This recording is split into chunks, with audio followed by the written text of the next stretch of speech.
Baptiste, après ces vacances méritées, bon, on parlera de ton actualité aussi que tu as eue avec les Bavarians. Retour au Pro D2 avec cette réception de Oyonnax. Parle-nous déjà de cette préparation et de cette semaine, comment elle s'est déroulée. Je pense qu'on a bien préparé cette semaine. Depuis jeudi, ils ont repris l'entraînement. Bon, je suis arrivé lundi, mais depuis lundi que je suis là, en tout cas, c'est tout ce qu'on boit, c'est tout ce qu'on voit pour jouer contre Oyonnax ce week-end. Et franchement, les mecs sont calés, donc je pense qu'on a bien bossé cette semaine pour affronter cette équipe. Sachant que ce match s'annonce un petit peu comme, pas comme un virage, mais vous sortez d'une déconvenue. C'est un gros qui est en train de monter en puissance. Ça serait malvenu de rechuter et de surcroît à domicile. Ouais, on le sait, ils ont gagné 5 matchs d'affilée. On a perdu à la maison contre Colomiers avant les vacances. Et non, on sait que ça va être un gros match et on les attend. C'est où que vous les craignez le plus? Devant, on le sait, devant. Après, on a travaillé cette semaine pour les battre. Donc, voilà. Avec le recul, quels enseignements vous avez tirés de Colomiers? Sur quels points, quels aspects vous avez travaillé un petit peu plus pour essayer de rebondir? Colomiers, ça s'est joué sur l'envie, sur plein de trucs comme ça. Donc on le sait que ça va être la guerre demain et qu'il va falloir tout donner. Donc on sait que c'est sur le combat que ça va se jouer. Est-ce qu'on se dit qu'aussi après le combat aussi vous avez menacé Angoulême, hein, il avait perdu un petit peu d'influx pour renchérir face à Colomiers. Après le succès contre Colomiers, contre Angoulême, ça a été difficile d'enchaîner aussi ou pas du tout? Souvent c'est ça, on s'était dit un succès extérieur avec 5 points et un retour à la maison. La semaine d'entraînement était bien mais un peu on a le sourire aux lèvres, donc on le savait que c'était un match important Colomiers et on est passé à côté, donc là il faut se remettre le but de chauffe et repartir. Parle-nous de ton expérience qui s'est passée la semaine d'avant avec ce titre que tu as gagné. Ouais, non, je remercie Pierre et tout, les coachs de m'avoir laissé partir avec eux. Et non, en vrai, c'était une expérience à faire, je pense. Et je me suis régalé à cette. Ça permet de quoi? Ça permet d'évoluer différemment, d'étudier d'autres facettes de ton jeu, de pouvoir évoluer autrement? Ouais, c'est pas du tout le même jeu. Je n'avais pas trop fait avant, un peu, mais voilà. Là, j'ai passé la semaine à m'entraîner avec eux, donc il y a plein de trucs qui changent comparé aux 15, sur les défenses, sur plein de trucs. Non, c'était vraiment intéressant. Ouais. Ça apporte quoi? Ça m'apporte de jouer un peu plus et de surtout prendre du plaisir, parce que c'est le but de ce tournoi et surtout avec les Bavarians, c'est de prendre du plaisir. Quand tu dis jouer un peu plus, c'est ton cas actuellement qui est assez souvent sollicité sur les feuilles de match. Le temps de jeu est là pour ta première saison à Béziers. Tu es satisfait pour l'instant de ta première partie de saison? Ouais, je m'attendais pas à jouer autant, parce qu'il y a beaucoup de concurrence quand même en troisième ligne. Mais après, il y a des 3 mecs qui sont pétés, j'ai eu l'opportunité de jouer. Et non, en vrai, je suis très content de mon temps de jeu. Juste, même moi, j'arrivais pas trop à enchaîner parce que j'avais des petits pépins, des conneries. Mais non, je suis content de mon temps de jeu. C'est aussi le jeu de Manda Béziers qui te correspond aussi, qui est très porté vers les extérieurs. Et toi, tu as un profil qui aime jouer ses ballons aussi. Ouais, c'est notre plan de jeu, il est comme ça. Et moi, c'est ce style de jeu que j'aime aussi, donc ça me va. C'est un gros morceau qui arrive, vous sortez d'une déconvenue. Est-ce que c'est pas un premier virage, je dirais, dans cette deuxième partie de championnat? Un premier virage, non, je pense pas. C'est un joli match qui arrive au bon moment, je pense, surtout. Voilà. C'est pas un virage parce qu'on reste quand même toujours deuxième de la Pro D2 aujourd'hui. Et on n'est pas dans une situation non plus d'urgence maximale.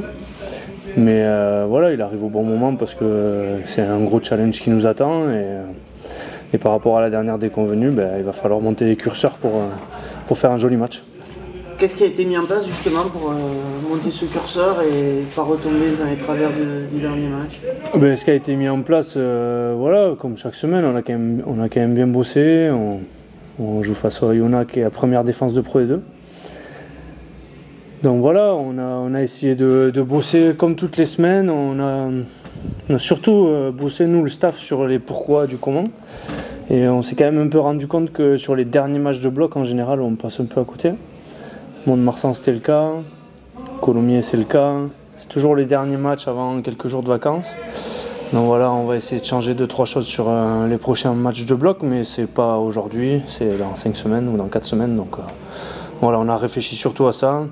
Et le match d'Oyonnax, on l'a préparé comme une jolie opportunité de montrer ce dont on est capable et qu'aujourd'hui, on n'est pas second pour rien. quand tu dis ce camp, pas pour rien, c'est cette efficacité que vous réussissez depuis de nombreuses semaines qu'il faut retrouver un petit peu aussi sur ce match. Ouais, qu'il faut retrouver et qu'il faut aller chercher, quoi. C'est l'efficacité, il faut la provoquer en général. Et il y a des matchs où elle arrive dès la première minute, et il y a des matchs, il faut provoquer, il faut tenter, il faut oser, il faut savoir des fois faire des choses simples pour retrouver un peu cette flamme. Et on n'a pas été trop capable de le faire contre Colomiers parce qu'on avait un match difficile et on n'a pas su le construire. Et voilà, prendre tout avec plein d'enthousiasme et de plaisir pour que ce week-end, voilà, les bons rebonds, la bonne action, la bonne passe, le bon placement soient avec nous. Mais il faut aller le chercher. Voilà. Je crois qu'on a bien bossé cette semaine pour aller le chercher. Vous, le staff, vous avez discuté aussi entre vous, les joueurs aussi, vous avez dû discuter avec eux. Comment ils ont analysé, eux, cet échec et comment eux se sont dit, oui, on s'est trouvé là ou pas Ouais, bon après, nous, le staff, c'est sur notre programmation, notre planif de semaine. Voilà, je pense que sur les dernières semaines de bloc, on doit changer quelque chose. Voilà. Après, eux, les joueurs, voilà, c'est vrai que Pierre avait parlé aussi d'un contexte un peu particulier dans la semaine. Voilà, il y a de la fatigue aussi. On est un groupe serré aujourd'hui. Il y a des joueurs qui enchaînent des matchs, qui enchaînent des prestations pour qu'on reste compétitif. Et voilà, je pense qu'aujourd'hui, on est peut-être aussi passé dans l'engagement parce qu'il y avait un peu de fatigue. On sortait d'un gros match à Angoulême. Et peut-être qu'on a eu du mal à digérer la victoire. Ou en tout cas, on pensait qu'on allait la digérer facilement et ça n'a pas été le cas. Après, la Pro D2, ça reste un championnat où on se fait vite remettre à sa place aussi. Quand on fait des grosses prestations à l'extérieur, c'est toujours dur d'enchaîner. Voilà, Colomiers nous a remis aussi à notre place. Mais aujourd'hui, elle est encore sur le haut du tableau de la Pro D2, donc il faut continuer à avancer parce qu'on a toutes les armes en main pour. Cette équipe d'Oyo, vous la redoutez particulièrement dans le secteur ? Ouais, on les redoute déjà défensivement. Hein. Aujourd'hui, dans les stats, c'est la première défense de Pro D2. Après, on les redoute aussi dans les impacts et les collisions parce que c'est une équipe qui est forte physiquement, qui fait mal à ses adversaires et qui, au fur et à mesure des matchs, les fatigue et sont capables de prendre le dessus. Donc voilà, ça va être à nous à répondre présent sur ça, sur l'intensité. Et après, quand on regarde les feuilles de match, il n'y a pas besoin de faire un dessin. Hein. Enfin, moi, quand je regarde la ligne de 3/4, parce que ça m'intéresse particulièrement, elle est quand même de qualité, quoi. Donc c'est quand même des joueurs qui ont tous joué au plus haut niveau. En top 14, il y a même des internationaux. Donc voilà, mais c'est une jolie opportunité de prendre une petite revanche, nous, les 3/4, parce qu'à Colomiers, on est un petit peu passé à côté, ou contre Colomiers. Et puis c'est une belle opportunité de montrer qu'on a de la qualité. Ça veut dire beaucoup d'agressivité d'entrée de jeu aussi ? Ouais, bien sûr, ouais. Oui, je crois que le rugby, ça passe d'abord par là. Hein. Il faut être présent et au niveau dans l'intensité et l'agressivité maîtrisée. Et là, il faudra qu'on mette les curseurs au max. Une grosse défense en face, comment donc ça veut dire qu'il faudra peut-être s'adapter, être capable de varier, ce qui n'a peut-être pas été toujours le cas. Oui, on a préparé des choses un petit peu, voilà, pour les sortir aussi de ce qu'on fait d'habitude et du cadre qu'on pose. Je crois aussi que c'est des matchs on a l'envie et on a la motivation pour essayer de vivre des matchs de phase finale en fin d'année. Moi, je reste persuadé que pour gagner des matchs de phase finale, il faut aussi sortir de temps en temps de son petit cadre. Donc on a bossé des choses, on espère que ça va réussir à marcher ce week-end. Et puis si ça ne marche pas, on se concentrera sur ce qui a fait nos armes aussi et qui a plutôt bien marché aujourd'hui. Donc voilà, moi je le prends vraiment. C'est un joli match, on a plein de choses à essayer. Prendre avec beaucoup d'enthousiasme et de plaisir. Et puis aujourd'hui, comme je vous dis, on n'est pas non plus à un virage de la saison. On a encore de l'essence pour rouler, donc allons-y, avec le sourire et puis faisons en sorte qu'on prenne du plaisir. Un mot sur Maxime Vaquier qui est parti à Bourg-en-Bresse. Est-ce que tu as des retours sur lui et aussi sur Baptiste Abesca avec son retour triomphant des Barbarians? C'est utile pour le 4%. Max, pas spécialement de retour parce qu'au final il a joué avec la Belgique aussi ce week-end, donc il n'a pas joué encore avec Bourg parce qu'il a été pris par les matchs internationaux et sur son premier week-end, ils l'ont pas pris, ce qui est normal j'imagine, puisque ils ont un effectif aussi qui travaille depuis le début de saison.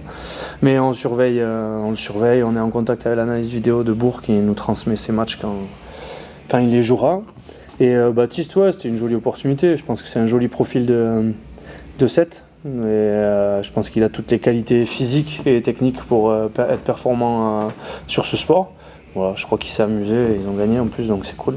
Et puis voilà, c'est toujours bien. Je trouve que le rugby à 7, c'est très formateur.